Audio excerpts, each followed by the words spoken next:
The flagship Eclipse of Veron glided through the void near the Caldari sector, its hull reflecting the pale light of nearby stars.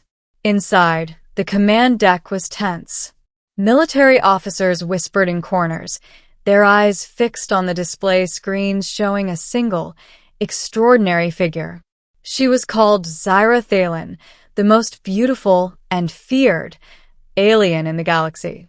Her presence alone could silence an entire council. Cloaked in obsidian armor adorned with golden inlays, she exuded power, elegance, and danger. Her eyes glowed like molten amber, and even the bravest of commanders avoided meeting her gaze.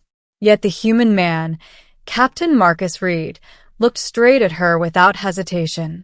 Zyra had been brought here as a prisoner, captured after her fleet was ambushed by the Coalition. She had crushed armies before, yet now she stood restrained by containment fields that hummed faintly against her shimmering skin. Marcus approached, his expression calm, but his pulse raced beneath his human chest plate. The council had expected fear, maybe negotiation, but not him. Humans were fragile, unpredictable, yet somehow fearless. "You are the Queen Zyra Thalen?" Marcus asked, voice steady. Her eyes narrowed. "And you are the one foolish enough to speak to me?" "I am the one willing to take responsibility," he said, "regardless of who you are." A ripple of whispers ran through the council. The most feared alien queen being approached, unafraid, by a human. Part 2. The Contest of Wills. The council had arranged a ceremony to formally place Zyra under Coalition control. Humans had been assigned to supervise the procedure. Marcus had volunteered for reasons even he couldn't fully articulate. Something about her presence drew him, challenged him, demanded action. Zyra remained silent, her glowing gaze fixed on Marcus, as if she could see his thoughts.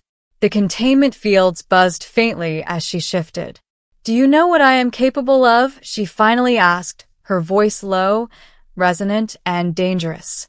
"I've been told," Marcus replied evenly, "but I'll make my own judgment." A tension hung in the air, charged, electric. Everyone else in the chamber shrank back, fearing a sudden strike, yet Marcus stepped forward, bridging the distance between captor and captive. Zyra tilted her head. "You are human, fragile, insignificant, yet you do not flee. Why?" Marcus met her gaze, unwavering. "Because someone has to. Someone has to stand even when everyone else falters." For the first time, Zyra's expression softened ever so slightly. Part 3. The Escape Plan. That night, Marcus approached Zyra's holding quarters. The containment fields were weakened by her earlier manipulations, subtle but intentional. She had tested them, tested him, and he had passed. "You shouldn't be here," Zyra said, her voice low. "I've made my choice," Marcus replied. "You're not alone." For a moment, they simply stared at one another. Zyra's beauty was almost blinding. Her hair shimmered like liquid night. Her skin reflected the chamber's lights like polished metal. She radiated authority and danger in equal measure. "Do you trust me?" Marcus asked. Zyra's eyes flickered. Trust had never been a word in her vocabulary. Not with anyone. Yet something about this human made her pause. "I do," she said finally. "But if this is a trap." "It's not." Together, they disabled the containment field. The hum faded, leaving only silence and the quiet thrill of freedom. Part 4. Confrontation in the Corridor. As they navigated the labyrinthine corridors of the flagship, alarms blared. Coalition guards poured into the hallways, plasma rifles raised.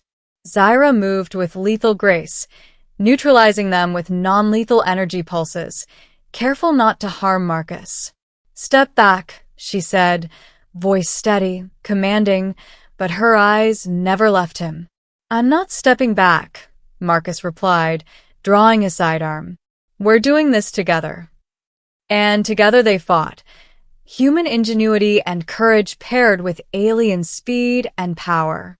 Guards fell before them, incapacitated rather than killed, a testament to Marcus's restraint and Zyra's controlled fury. By the time they reached the hangar bay, the coalition forces were in disarray. Ships that had been prepared for departure now lay empty, sabotaged subtly by Zyra's understanding of machinery and Marcus's engineering skills. Part 5. The Ship and the Chase. They boarded a small interceptor craft, engines humming as it lifted off the flagship. Behind them, alarms screamed and coalition ships scrambled to give chase. Marcus piloted with precision, dodging energy blasts while Zyra amplified the ship's shields with her alien energy. Humans are more capable than I expected, Zyra admitted, her amber eyes softening. And you're more human than I expected, Marcus replied, a hint of a smile on his lips. The chase lasted hours. They weaved through asteroid fields, navigated the gravity wells of nearby planets, and finally found a derelict station on the edge of Caldari space to hide. For the first time since her capture, Zyra allowed herself to relax. Marcus, despite the danger and chaos, had never hesitated to be with her, to protect her, to take risks for her sake. Part 6. The Confession. In the quiet of the abandoned station, they finally allowed themselves to speak. Zyra had never had a companion who did not fear her power, who did not recoil from her reputation. Marcus had faced it all, and yet remained steadfast. You could have walked away, Zyra whispered, her voice almost vulnerable. I could have, Marcus admitted. But I didn't. You're worth more than hesitation, more than fear. For a moment, the stars outside the station seemed to pause. Marcus reached for her hand. Zyra's eyes widened, then softened. This human, he was unlike anyone she had ever encountered. Fearless, loyal, unshakable. You are reckless, she said softly. I'm willing to be, he replied, if it means being with you. Their lips met, softly at first, then with growing intensity. A moment suspended in time, where two beings from different worlds bridged the vast chasm between species, loyalty, and fear. Part 7. The hunt resumes. Their respite was short-lived. Coalition reinforcements had tracked them to the station. Zyra and Marcus prepared for the inevitable assault. This is not the end, Zyra said, her voice sharp. They will come for me. For us. I'll be ready, Marcus replied. We'll face it together. And face it they did. The station shook under the assault of energy blasts and boarding teams. Zyra moved with lethal grace, Marcus coordinating defenses, creating traps, and saving her when guards breached the perimeter. Every wave of enemies only solidified their bond, their trust, their understanding that the universe had aligned to bring them together. Part 8. Victory through Unity. By the end of the battle, they stood victorious, battered but unbroken. The station was theirs, if only temporarily.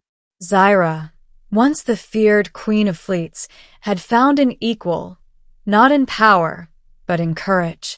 Humans are unpredictable, Zyra said softly, studying Marcus. And yet necessary. And you're extraordinary, Marcus replied. Not because of fear or beauty, but because you choose to fight with me, side by side. They shared a long look, understanding passing silently between them. Fear, power, and beauty had no meaning here. Only courage, choice, and trust. Part 9. The Future Unknown.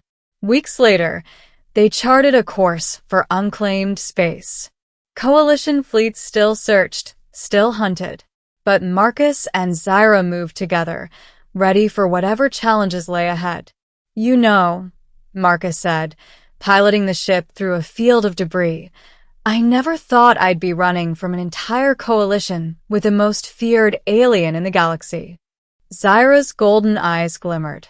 And I never thought I'd trust a human to take me without hesitation.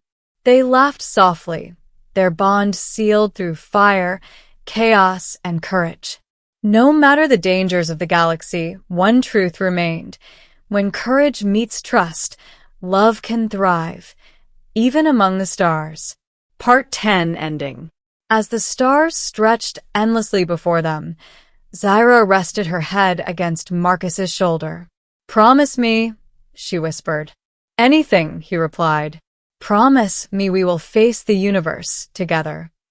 "I promise," Marcus said firmly. And in that moment, the galaxy itself seemed to pause.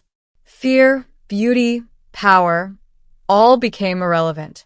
Two beings from different worlds had found their place among the stars.